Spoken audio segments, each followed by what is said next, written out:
Hey folks, David Stewart here. Hope you're having a fantastic day. Don't forget to check out King Leopard, available now on Amazon, along with all my other books. So, why are Star Wars fans so durable? Why is the Star Wars fandom so unwilling to stop watching Star Wars and buying Star Wars stuff? This was a great question from the comments. I've answered it from a couple of different angles in essays, like on dvspress.com or my Substack links down below. And I've talked about it in videos. But what I really want to talk today about is the identity that informs that. And it has a lot to do with this book. So if you haven't read this book, you can find it on Amazon. It's called Afterglow Generation Y. It is a collection of literary fiction that I wrote. So why would this explain Star Wars? Well, it explains the emotion behind it. So it attacks this core problem with identity by explaining it through stories. So please do check it out. I hope you will enjoy it. What do I mean by identity? Identity is the things that define ourselves, the stories we tell to ourselves about ourselves, kind of our self-mythology, the ideas that we think define ourselves. So I'm an author. So if I decide I'm going to stop writing books, what does that make me? Well, I can have a crisis of identity. If I'm not an author, what am I? There's all the things that we do in our lives that we think make us us. You know, we have kids, so we're parents. We write books, so we're authors. Very few people think of themselves as dishwashers, but you spend like every day washing dishes. So the things that define us, that's what I'm talking about with identity. There's a big problem with identity for people around my age. So when I'm talking about Star Wars fans and identity, I'm really talking about people that are maybe a little older than me and maybe a little younger than me, with me kind of in the middle. People born maybe 1970 into the 90s, 1995 or 1996. I think if you start getting too much older than that, you are getting into the era of the internet, and just you can have identity problems, but they're not going to be the same as the kids born in the 1980s and the 1970s. And we have identity problems primarily because we were very under-parented. And that's really the core of the problem. And it created lots of emotional attachment issues, and Star Wars is one of them. So if you imagine for kids born around this time, you had a major cultural shift in how people experienced life and what defined them, what gave them identity. Identity in ages past was kind of external to the self almost. Like you were born in a place, you were born in a village, you were born to a tribe, you had a religion that went with that, you had family history that went along with that, and none of that was really up for self-definition. The idea of the self-actualized, self-defined person, that's kind of a new idea, and it was really important for our generations because our parents weren't around to provide a lot of that history. Even though, yeah, maybe you went to church on Sundays, but it wasn't as deep ingrained a part of your life. Maybe you didn't pray every day. It just wasn't part of the lived experience of a lot of people around my generation. A lot of baby boomers, they fell out of religion, or they switched religions. They got away from, say, mainline Protestantism, and they became evangelical. A much more kind of personalized and modernized religion, a religion that's very similar and very influenced by the secular. So we had a very secular childhood, and a childhood that was lacking a lot of religious identity, and as well as a childhood that was lacking a lot of tribal, personal, familial identity because of that lack of parenting. We went to public school, so in the morning, mom and dad were probably both working. They took you to school. After school, you came home, you were by yourself. There was no one at home. Or, so if you're one of those older Gen X kids, maybe you were a latchkey kid. And if you were maybe, like me or younger and millennial, then you were maybe in daycare. I've been on both sides of that. I've been a latchkey kid. I've had to go to daycare. And I think the further on you start to get kids that are hyper scheduled. So like they go to school, then they go to some kind of practice. They have piano lessons. Like they are doing extracurriculars all day, every day, after school, on the weekends. I look at my childhood, and my childhood was just packed with busy stuff that I didn't really care very much about, but my parents thought was really important for me to be well-rounded or developed or something like that.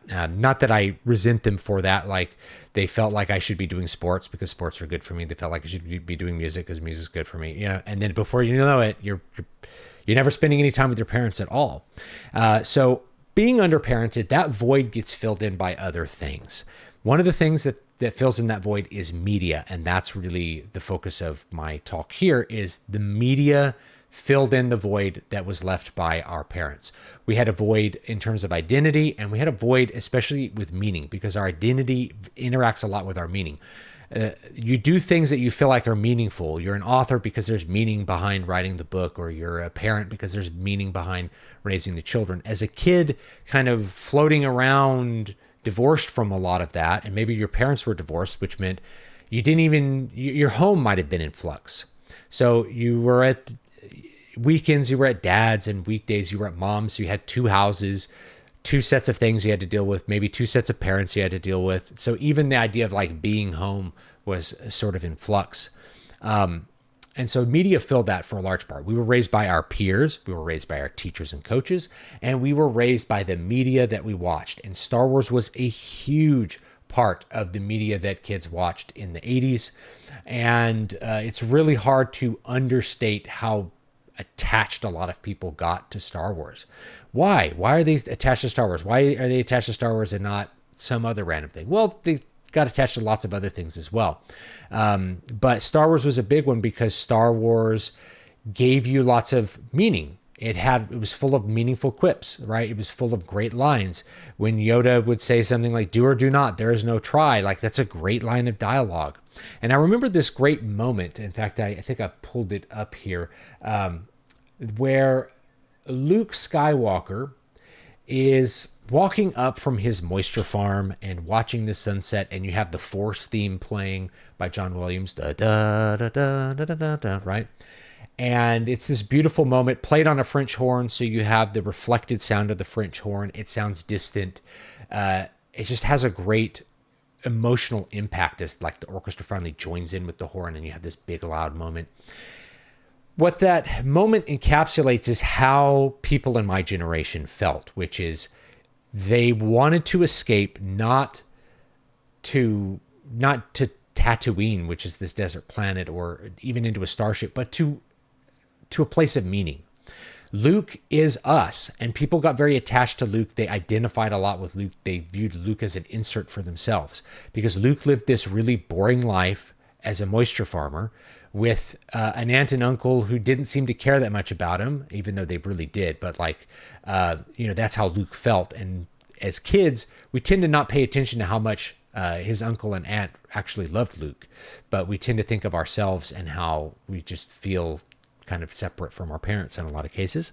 And so he has this feeling of wanting to escape, wanting something better. Isn't there something bigger? Who am I in this big galaxy? What is my purpose? What is my destiny? Am I just destined to be here in the desert forever? I'm not allowed to even go to the academy and try to make something of myself. I'm just destined to be here farming moisture, like in this meaningless existence. It was a desire for meaning. Why? Because our generation was lacking it in a lot of cases.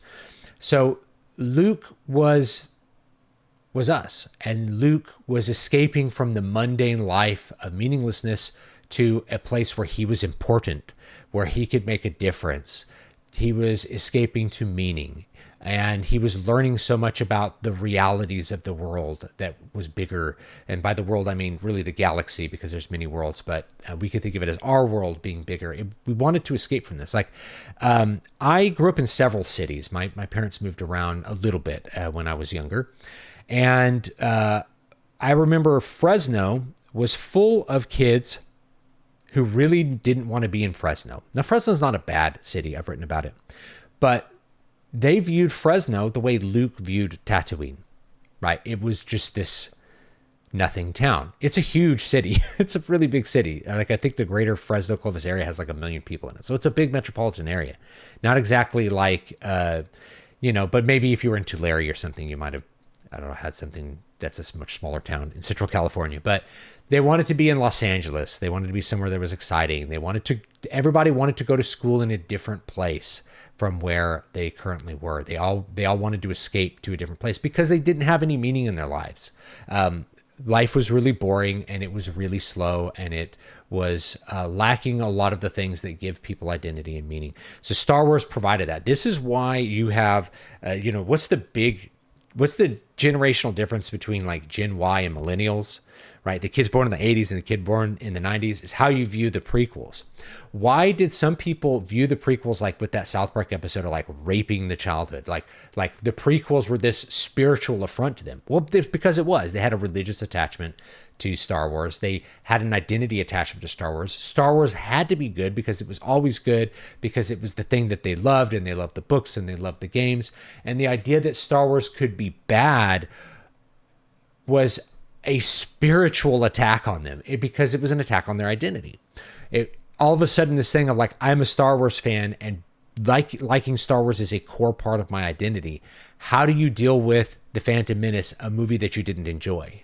How do you deal with that? And the result was to hate George Lucas, the guy who created the thing that you love, is to hate his choices for what he did for the movies. Now, you can criticize those choices, but that's what the emotions that people felt was far beyond that. This was not merely I didn't like this movie. This was, George Lucas is a bad person for making a movie that I didn't like. George Lucas should be stripped away. And so that's exactly what happened. George Lucas sold the franchise, handed it off, and the producers, what did they make? They made a big nostalgia trip for the kids born in the 70s and 80s, and it was freaking garbage. And a lot of people liked that first Force Awakens movie, and I invite you to go back and look at it with a critical eye if you're one of those people, and view it through my lens and maybe watch my review of it, because it was really bad. And it was bad for a whole lot of reasons, but the big reason it was bad was technical. You know, it was technical and creative, but it was trying to deliver what my generation wanted. They wanted to feel the things they felt before. They wanted to see the things that they saw before. So even though Star Wars has been bad for a long time, certainly 10 years, I haven't really seen Disney do much of anything with Star Wars that I thought was redeemable, or even like kind of okay. The best I've seen is borderline mediocre to okay, and so why do people keep watching it? It's because they can't separate the self from the media. They can't imagine a world where they're not into Star Wars. They can't imagine a world where they don't care about Star Wars. They'd have to re-author the self. They've written their self to be a certain thing, and that includes being a Star Wars fan. And in order to not being a Star Wars fan, they have to write a new identity, and that's can be crushing. It can be terrifying to think about like who you are outside of something that you consider a core part of your identity. So this is my hypothesis for the way most people feel based on what they say to me and based on what I see them do. Like, how many bad shows can you watch before you turn off the TV? And the answer is a lot, if you view your identity as being essentially tied to that thing. So I would say like maybe the best metaphor I can get is like, if you imagine you're part of a church and the church gets a really bad head pastor who just does a bad job with sermons, are you going to quit that church, or are you going to stick it out for a long time? A lot of people are going to stick it out for a long time. They're not going to just abandon their community and the things that they view as important to them. And so this is where I see like the Fandom Menace and a lot of these people like, we need to take Star Wars back from the billion-dollar corporation that doesn't really care about you. And they're not really going to listen to your suggestions very much, because you're going to buy the tickets anyway. You're going to go watch the movie anyway. They can actually make Star Wars about girls, even though that seems really stupid, because you're probably going to watch it anyway. It makes kind of sense to them from that perspective. Not saying that all those decisions have worked out or they're good, or I agree with them, because I don't. But that's really the problem, is that people can't divorce themselves. They can't reauthor themselves. They can't see themselves outside of the light of the media that they consumed and being fans of that. It's like if a band comes out with a really bad album, like, what do you do? If you're a normal person, you're like, well, that album sucked, and you just are honest about it. But if if Saint Anger comes out and you have Metallica tattoos, it could be pretty crushing to have a bad album come out and you're like, well, I don't know what to feel anymore. So I think that's the big problem that I'm talking about. I've had that screenshot up forever. So yes, that's what I'm talking about here. And I hope you will give me your thoughts down below. I appreciate it. Check out my Patreon, where you can get free books as part of the Patreon and free stories, stories as part of the membership. And check out the books on Amazon, including this one, Afterglow Generation Y, and I will see you all next time.